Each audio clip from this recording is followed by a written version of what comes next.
Graça e paz, irmãos, da parte de Deus, nosso Pai, nosso Salvador, para vocês e para mim também. Amém? É uma alegria muito grande poder estar aqui compartilhando da palavra de Deus com os irmãos. Eu gosto muito disso. E é engraçado que às vezes eu venho de boné e bermuda na igreja. Aí o Carlinhos estava até brincando, o presbítero Carlinhos, quando veio de polo, falou, vai pregar. Porque a esposa dá umas dicas, né? Fala, bota uma roupinha bonita aí. Irmãos, hoje o texto que eu quero compartilhar com os irmãos está em Mateus. E eu queria conversar um pouco com os irmãos sobre um ensinamento que se chama regra de ouro, né? Não tem a ver com teologia da prosperidade, não. Mas é uma regra de ouro, E começa, pode colocar o primeiro slide, começa com uma historinha que, começa uma historinha que acontece na época de Jesus. Jesus, ele era um judeu, né? Jesus era um judeu da tribo de Judá, ele era chamado mestre, rabi ou rabino, porque ele ensinava as coisas pertinentes ao judaísmo, ao que o judaísmo entendia como escritura, que é o nosso Antigo Testamento. E o interessante é que na época de Jesus, já haviam pelo menos duas grandes escolas, que a gente fala, de ensino, né? Que uma delas partia de um cara que se chamava Shammai, e uma outra escola partia de um cara, de um rabino, que se chamava Hillel. Para os irmãos entenderem, Hillel era avô de Gamaliel. Gamaliel é quem foi o professor de Shaul. Shaul é o que a gente conhece como apóstolo Paulo. Então, o apóstolo Paulo também era um rabino. Aprendeu de Gamaliel, que por sua vez aprendeu de seu avô Hillel. Então, existiam essas duas grandes escolas. A diferença entre elas é que Shammai ele era mais assim, rígido com a lei, né? Ele era um pouco mais literal, mais fundamentalista. E Hillel, ele entendia as escrituras de um jeito assim mais voltado ao ser humano, ao bem-estar do ser humano. E diz a história, né, diz a tradição judaica, que certa vez chegou um jovem, né, que havia acabado de se converter ao judaísmo, ele era um prosélito. Ele chegou para esses dois senhores, né, esses dois rabinos do judaísmo e perguntou, como é que você resumiria as escrituras? Como é que você resumiria a Torá, né, os livros dos mandamentos judaicos? Como você resumiria, não de qualquer forma, mas enquanto eu fico aqui, num pé só? Você consegue me ensinar a Torá inteira num pé só? Aí Shammai de cara falou, impossível, não posso. Enquanto Hillel ficou ali se remoendo, falou, eu sei como.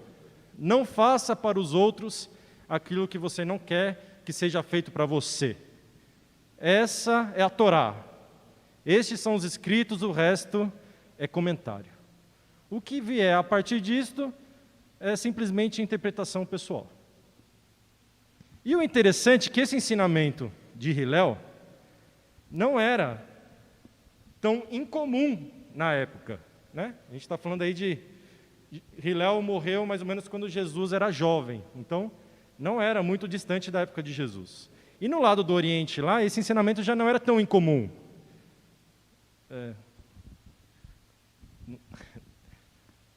Vou exemplificar, estava ali no slide, mas acho que daqui a pouquinho vai. Então, Hillel dizia, não faça aos outros o que não queres que te façam. Esta é a Torá, o resto é comentário. Essa era a regra de ouro de Hillel. Essa é a regra de ouro, regra principal, que resume as Escrituras. Mas olha só, no confucionismo, na China, já havia um ensinamento parecido, né? Os chineses já diziam, não faça aos outros o que você não quer, ou o que você não quer que façam a você. Está num livro de tradição chinesa. No hinduísmo, já havia um ensinamento parecido, dizia assim, este é o supremo dever, não faça aos outros o que poderia causar dor se te fosse feito a ti. Está no livro do hinduísmo. Budismo. Não trates os outros de maneira que tu próprio achas que te feriria. Está no livro do budismo. Inclusive na tradição judaica, num dos livros apócrifos de Tobias, se alguém tiver a Bíblia católica, você consegue encontrar. Na nossa reformada não tem, mas está escrito assim: Tobias recebe o ensinamento de seu pai Tobit, que fala assim: não faças a ninguém o que não queres que te façam. Isso cerca de 200 anos de Cristo. Então, quando Cristo, a gente vai ver no texto aqui, usa um ensinamento similar, ele sabia do que ele estava falando e ele sabia com quem estava tratando, certo? Vamos abrir então Mateus capítulo 7, eu vou ler do 7 ao 14, Mateus capítulo 7, do 7 ao 14. Então esta é a regra de ouro, praticamente cobrindo todo o Oriente ali: não faça para os outros o que não querem que façam para vocês. Não façam, não façam. Mateus capítulo 7, vou ler do 7 ao 14. Pedi, isso daqui é o finalzinho do Sermão do Monte. Pedi e dar-se-vos-á. Buscai e achareis. Batei e abrir-se-vos-á. Pois todo o que pede recebe, o que busca encontra, e a quem bate abrir-se-lhe-á.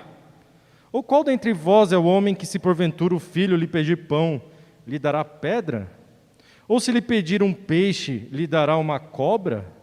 Ora, se vós, que sois maus, sabeis dar boas dádivas aos vossos filhos, quanto mais vosso Pai, que está nos céus, dará boas coisas aos que lhe pedirem. Tudo quanto, pois, quereis que os homens vos façam, assim fazei-o vós também a eles, porque esta é a lei e os profetas. Entrai pela porta estreita, larga é a porta e espaçoso o caminho que conduz para a perdição, e são muitos os que entram por ela. Porque estreita é a porta e apertado o caminho que conduz para a vida, e são poucos os que se acertam com ela, Versículo 12, então está aqui a regra de ouro. Tudo quanto, pois, quereis que os homens vos façam, assim fazei-o vós também a eles, porque esta é a lei e os profetas. Então Jesus também, seguindo aí a regra de ouro, ele diz que o resumo, então, da lei e dos profetas é que você faça para os outros aquilo que você queria que fosse feito para você. Só que há diferença, porque Jesus ele já sabia de todo esse contexto. Ele era rabino, não só qualquer rabino, ele era Deus, né? Historiadores chegam a considerar que Jesus fosse um fariseu, assim como Paulo, porque ele interpretava a lei. Só que sendo Deus, ele não interpreta nada, foi ele que escreveu, então ele explica, né? Não há interpretação, ele explica.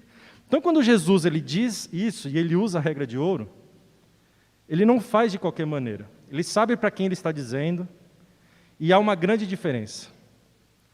Percebam que todas as outras regras de ouro estão na negativa. Não faça aquilo que você não quer. Enquanto Jesus vem e fala de uma maneira positiva. Tudo quanto, pois, quereis que os homens vos façam, assim fazei-o vós também a eles.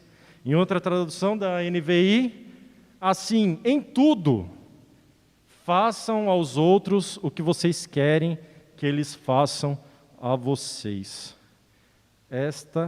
Este é o resumo da lei e dos profetas. E eu queria, então, refletir aqui com os irmãos um pouquinho sobre 3 características dos ensinos de Cristo.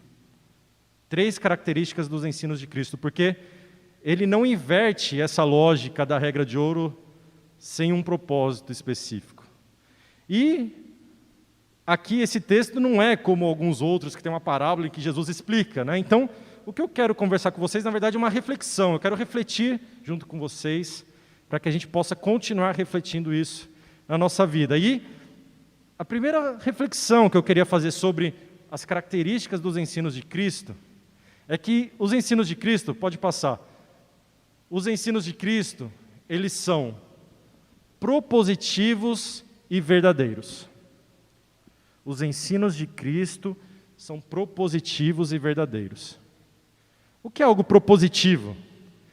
É uma proposta, né? É uma proposta. Uma proposta serve para que você avance, serve para que você cresça, serve para que alguma coisa mude e melhore, né? Não existe uma proposta para que piore, é loucura. Então, os ensinos de Cristo são propositivos. Quando a regra de ouro dizia não faça, Jesus diz faz. Não é não faça, é faz. É uma proposta. Se mexa, ação, faça aos outros. Interessante que a gente vai aprendendo de Deus conforme nossa vida vai passando, e eu aprendo muito com meu filho Levi. Porque ele é muito esperto, né? Pai coruja falando, mas ele é muito esperto. E o interessante é que ele acabou de entrar, acho que coisa de 1 ou 2 semanas, na fase do porquê. Porque antes eu falava assim, Levi, não faça. Levi não pode. Levi não isso. E aí ele ficava paradinho, então, pronto, esquecia do assunto e mudava. Agora ele começou o porquê. E por que ele começou os porquês? Porque ele entrou numa fase em que o não deixa ele parado. Mas quando eu entrego uma verdade para ele, ele se mexe. Mas por quê, pai? Filho, é porque assim não pode e você tem que fazer desse jeito. Pai, por que não pode bater? Por que não pode irritar a mamãe? Filho, porque você tem que fazer carinho na mamãe. Você tem que cuidar da mamãe. Quando o papai está fora, viajando, você é o homem da casa, né? Com 3 anos, mas né? Você tem que cuidar da sua mãe. Olha a verdade que eu estou entregando para ele. Quando a gente diz não, a gente fica parado. Mas quando a gente diz uma verdade, a gente entrega uma verdade, mostra um caminho, faz uma proposta, se mexa, Levi. Eu estou querendo fazer o quê? Eu estou querendo construir o caráter do meu filho.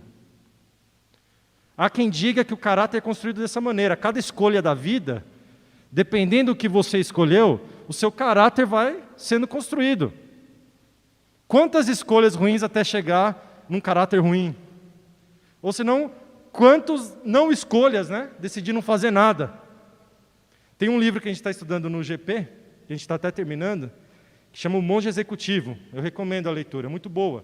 E uma das coisas que eu gostei do livro, que me chamou a atenção, é quando ele chega a definir o que é neurose e a falta de caráter. Neurose seria aquela pessoa que assume tudo. Tudo é culpa minha. Tudo é culpa minha. Uma pessoa neurótica, né? Enquanto que aquele que nunca assume culpa de nada, não sei se vocês conhecem gente assim, possivelmente é por falta de caráter. Isso é o que diz o livro.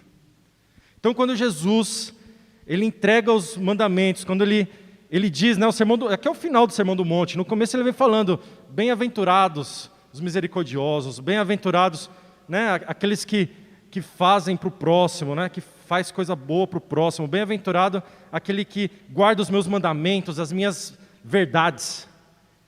É isso que Jesus está propondo aqui, faça aos outros.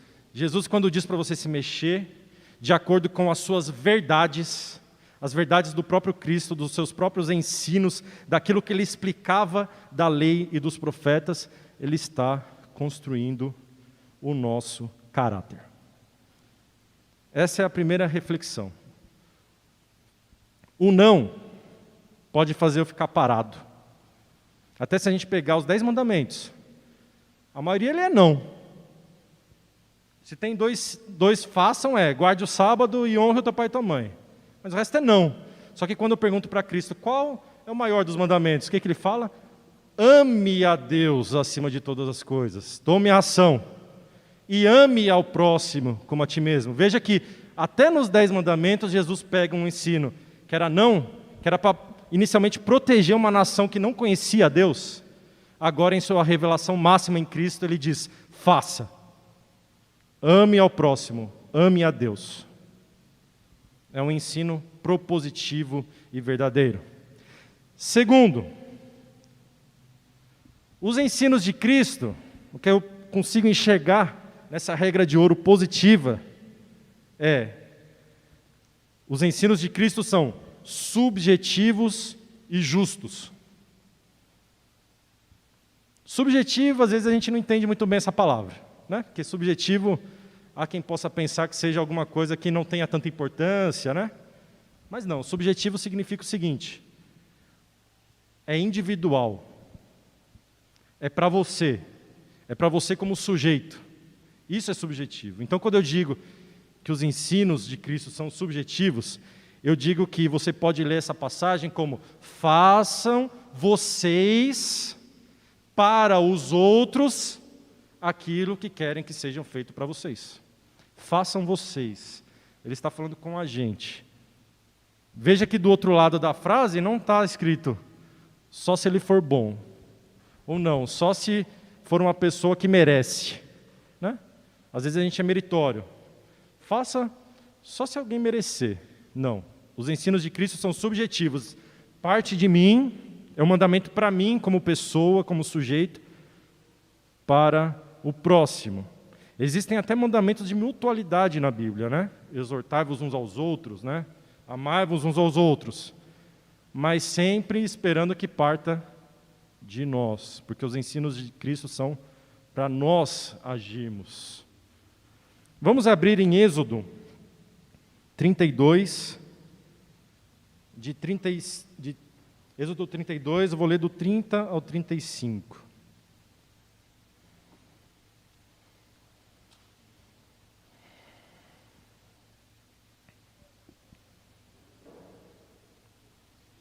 Êxodo 32, do 30 ao 35, diz assim: No dia seguinte, disse Moisés ao povo: Vós cometestes grande pecado. Agora, porém, subirei ao Senhor e porventura farei propiciação pelo vosso pecado. Tornou Moisés ao Senhor e disse: Ora, o povo cometeu grande pecado, fazendo para si deuses de ouro.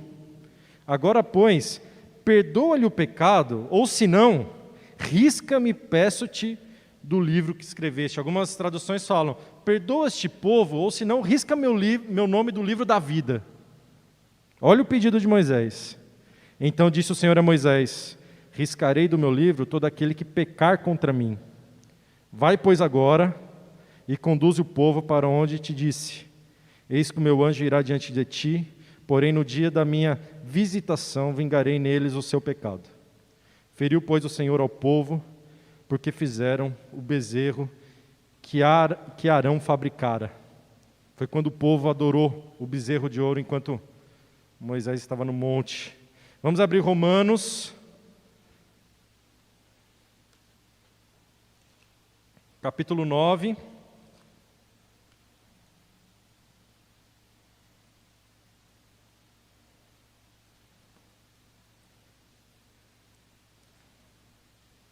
Romanos capítulo 9, eu vou ler do 1 ao 3.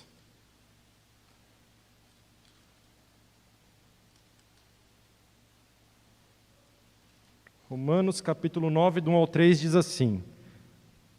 Opa, eu confundi o capítulo. Pronto.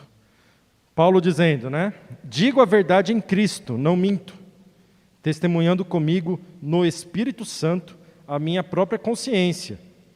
Tenho grande tristeza e incessante dor no coração, porque eu mesmo desejaria ser anátema, separado de Cristo, por amor de meus irmãos, meus compatriotas, segundo a carne. E o primeiro trecho do versículo 4 diz: são israelitas. Veja que interessante esses dois textos. Moisés chega a dizer para Deus diretamente que: Senhor, se o Senhor não vai perdoar o pecado deles, risca meu nome do livro da vida. Quem é que teria audácia, em nome de qualquer um outro aqui, pedir isso a Deus? E Paulo parece que vai na mesma linha. Ele diz: se eu pudesse, eu preferiria ser separado de Cristo, ser considerado anátema, por causa dos meus irmãos israelitas. Por quê? Porque ele via no dia a dia que muitos ali, mesmo conhecendo as Escrituras, não entendiam. E Paulo ficava atormentado com isso. Ainda mais imagino ele sendo um rabino, né? Querendo que as pessoas entendam o que ele está dizendo. Ele fala, eu preferia ser separado de Cristo. Imagina se isso daí fosse colocado no Facebook, né? No Instagram hoje em dia. O que ia acontecer? Moisés colocando lá, se não perdoar o meu irmão, que me risque do livro também.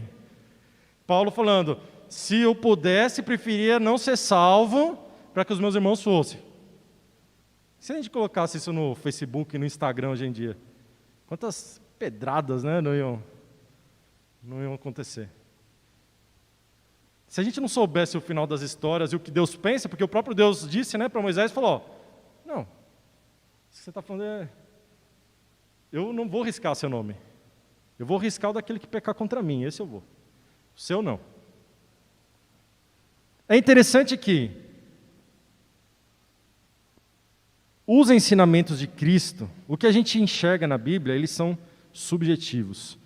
Deus esperava algo de Moisés.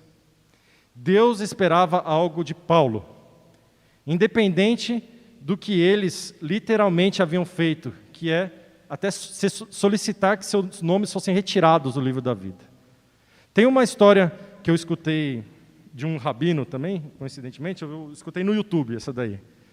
E o rabino diz o seguinte, que ele tinha 2 filhos, e os 2 filhos, e um deles aprontou, o irmão mais novo aprontou, fez uma bagunça lá, e aí o rabino chegou para o mais velho e falou, me conta o que ele fez.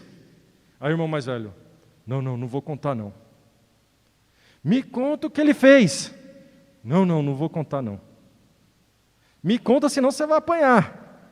E disse que o irmão mais velho ficou ali firme, falou, não pai, não posso dedurar meu irmão. E disse que o rabino, no seu coração, ficou alegre pela cumplicidade que havia entre os 2 filhos e perdoou os 2. E esse rabino entende que esse texto tem algo relacionado. Porque o que Deus escutou Moisés falando não foi risca o meu nome. O que Deus, que sonda os corações, viu ali, foi um amor verdadeiro de Moisés pelo seu povo. O que Deus viu no coração de Paulo foi um amor verdadeiro pelo seu povo, por Israel. Os ensinamentos de Cristo são subjetivos e justos. O ensinamento é para você, para que você faça, regra de ouro, faça aos outros. E quando você obedece, isto lhe é imputado como justiça.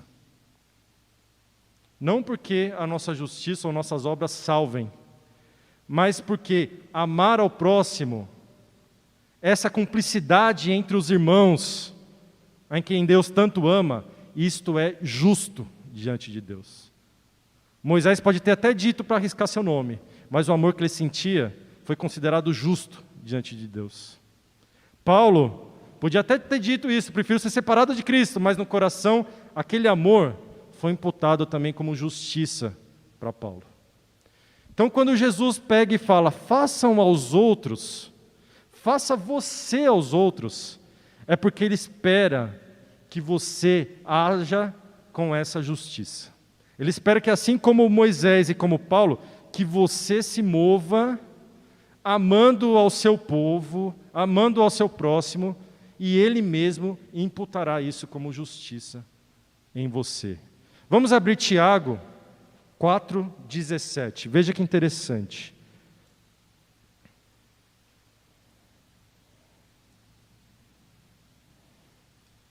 Tiago 4,17 diz assim, portanto, aquele que sabe o que deve fazer o bem e não o faz, comete pecado. Veja que interessante, o não, né? O não me deixa parado e o sim é uma proposta de construção do meu caráter, como a gente viu em primeiro lugar. Em segundo lugar, o não pode até me proteger. Moisés podia ficar na dele. Beleza, Senhor, destrói aí o que sobrar o Senhor me ajuda a conduzir o resto, que eu não aguento mais também essa galera aí. Mas Moisés sabia que esse não era o bem que deveria fazer, porque ele amava os seus irmãos. Então, o não, muitas vezes, pode até me fazer pecar. Se eu decido não agir, posso até pecar, assim como diz Tiago. Mas o sim me serve como justiça. E em terceiro lugar, versículo 13 e 14 de Mateus capítulo 7 diz que estreita é a porta, estreito é o caminho. Portanto, em terceiro lugar, eu queria refletir com os irmãos sobre como os ensinamentos de Cristo são estreitos. Como eles são estreitos. Ontem a gente teve aqui no Jump Finale, teve Fabrício e a Virgínia vieram de caminho estreito e caminho largo, né? Eu achei interessante porque eu já sabia o que ia falar, falei, que legal. Os ensinamentos de Cristo são estreitos. E o que é algo estreito, né? Algo estreito é um caminho estreito, é aquele que você tem que tomar cuidado para não cair. Eu sempre ia para a roça nas férias. Sempre ia para a roça nas férias. O Levi adora a roça também. Eu gostava muito, eu e a Ruth, era do mata-burro. Não sei se vocês sabem o que é um mata-burro. Mas quando tinha uns riozinhos assim, para os bois não atravessarem e não cair, né? Então eles colocavam vários troncos, né? Às vezes o tronco até estava meio solto. E o que acontece? Como os animais têm aquela pata mais chata, se eles pisassem num negócio redondo, caía a pata, né? Então, o caminho de troncos, né, para aqueles animais era estreito. Qualquer coisinha vacilada, até o seu próprio formato o fazia cair. Esse é um caminho estreito. A Natália às vezes brinca comigo que, até hoje ela estava brincando com isso, porque ter filho homem é muito legal, porque eu adoro brincar com os brinquedos do Levi. Hoje a gente estava até brincando uma tal de uma Nerf, e às vezes também quando eu vou no shopping eu vejo aqueles carrinhos elétricos, sabe? Tem até umas, não pode ter BMW na real, mas tem umas BMW de brinquedo que fico imaginando, nossa, pessoa que legal. E às vezes minha mente mistura, não sei se eu estou imaginando o Levi no carrinho ou eu, né? Fica aquele negócio. E é muito legal, eu adoro brincar com o Levi e com os brinquedos dele. E o interessante do carrinho é que apesar de eu me imaginar nele, não cabe, né? Levi, magrinho, esbelto, você bota ali e fica de boa, até sobra espaço. Agora, se eu entrar, não tem como. Aquele carrinho é estreito para mim, né? É pequeno, que eu tô grande, tô gordo. O Levi não, tá magrinho, ele cabe tranquilamente. Só que o interessante é que não há problema nenhum com o carrinho. Não há problema nenhum com o carrinho. O carrinho é perfeito. Só que ele é perfeito para o Levi, que é pequeno. Jesus Cristo, ele é estreito. Presta atenção. Jesus Cristo, ele é estreito para quem é grande. Ele é a porta estreita e o caminho estreito para quem é grande.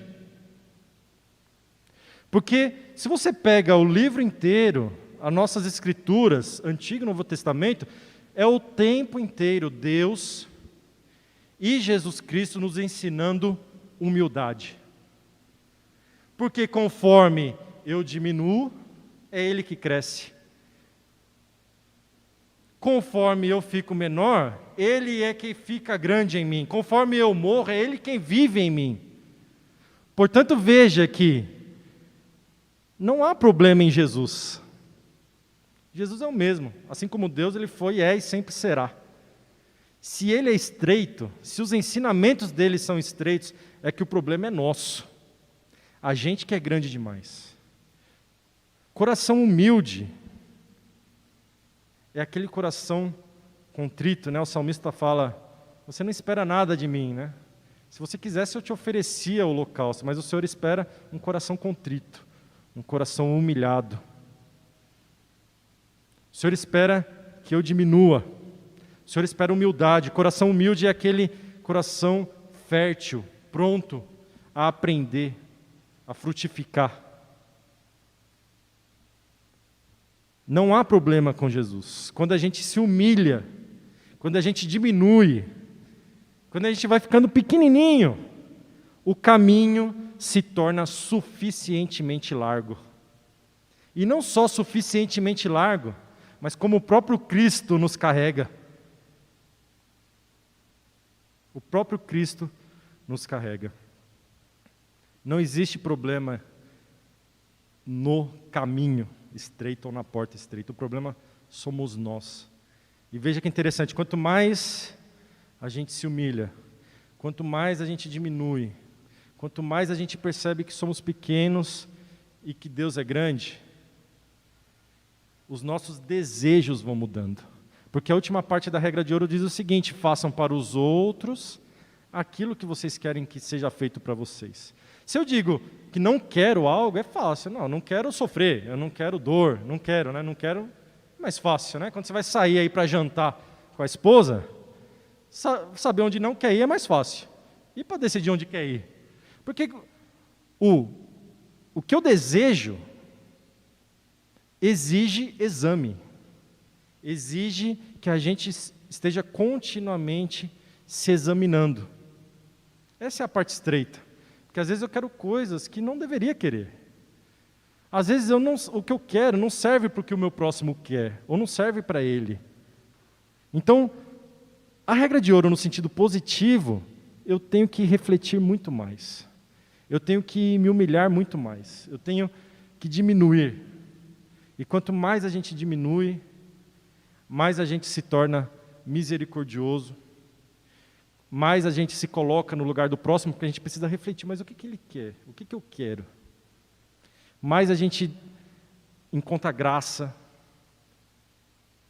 Eu não conheço um cristão que em sã consciência, né, quando vai desejar algo para si, deseja justiça, assim como Moisés fez. É difícil encontrar uma pessoa dessa. Não, o Senhor tem que ser justo, seja justo comigo.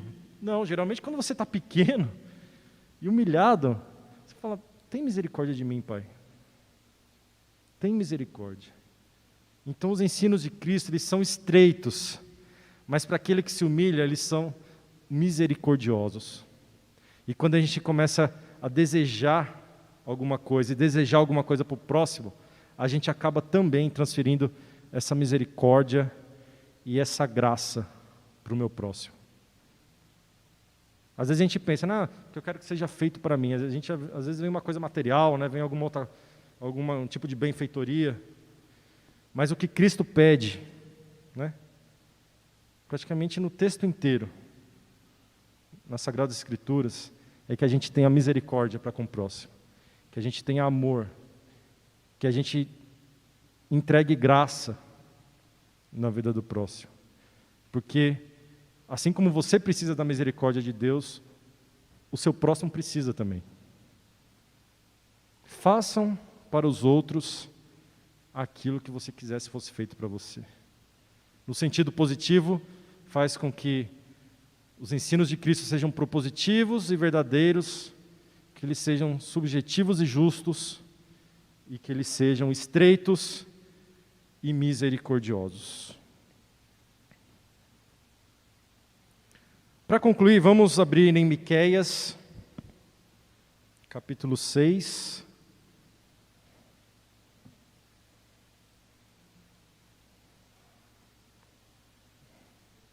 Miqueias, capítulo 6, eu vou ler dos 6 ao 8. Miqueias, capítulo 6, do 6 ao 8. Diz assim: Com que me apresentarei ao Senhor e me inclinarei ante o Deus excelso? Virei perante Ele como holocaustos, como bezerros de um ano? Agradar-se-á o Senhor de milhares de carneiros, de 10.000 ribeiros de azeite? Olha quanto azeite! Darei o meu primogênito pela minha transgressão, o fruto do meu corpo pelo pecado da minha alma? É isso que Deus espera. Todo esse sacrifício. Ele, né, Deus, o Pai, declarou: ó homem, o que é bom e o que o Senhor pede de ti é. Tem algumas traduções que dizem: nada mais do que pratiques a justiça e ames a misericórdia, e andes humildemente com o teu Deus. Olha o resumo da vontade do Pai. Nada mais do que isso. Pratique a justiça, ames a misericórdia e andes humildemente com Deus. Vamos ler Salmo 89.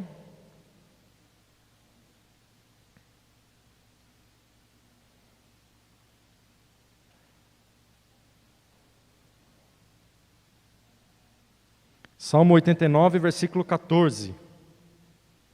Diz assim: justiça e direito são o fundamento do teu trono, fundamento do teu reino.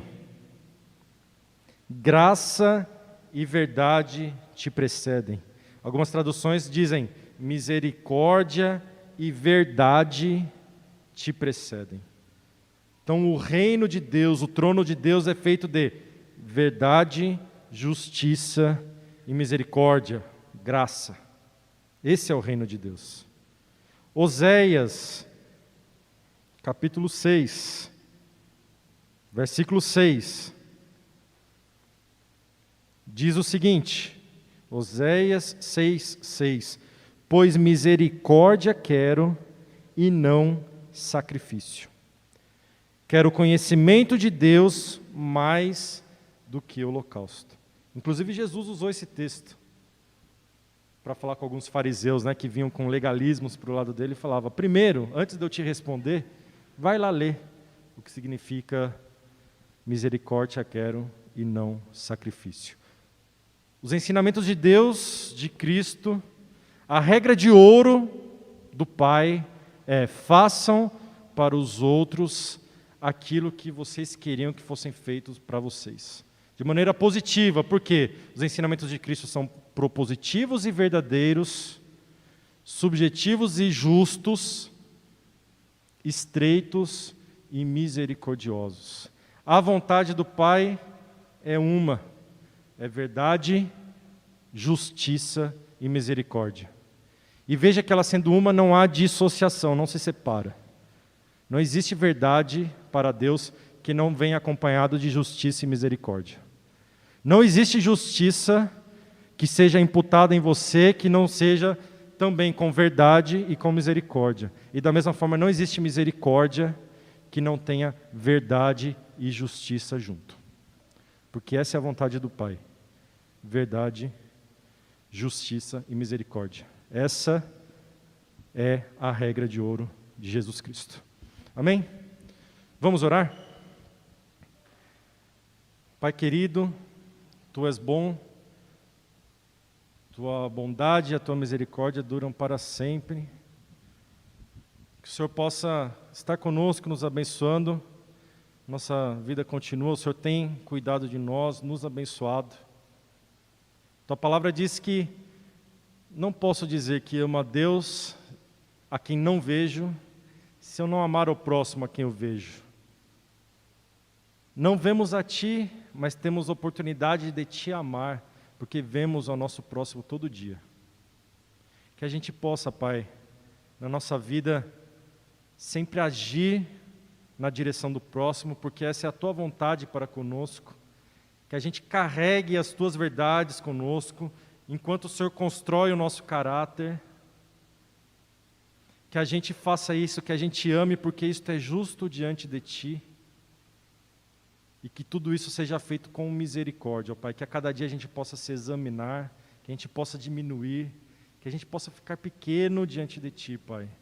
Para que o Senhor transforme os nossos corações, que o Senhor nos encha de graça e misericórdia e que isso seja transportado também nas nossas ações para o nosso próximo, Pai. Tu és bom e a Tua misericórdia dura para sempre.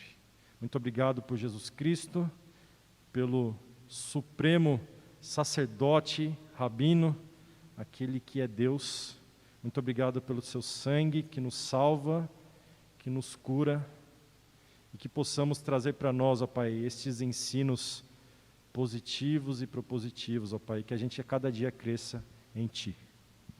Que o Senhor abençoe a Tua igreja, ó Pai, abençoe o Teu povo que está aqui, que está em casa, que o Senhor cuide de cada um, que a gente tenha uma semana abençoada diante de Ti, e que o Senhor cuide de nós, molde o nosso caráter a cada dia, que todos sejam abençoados através de cada vida aqui, ó Pai. Louvado seja o teu santo e bendito nome. No nome de Jesus. Amém.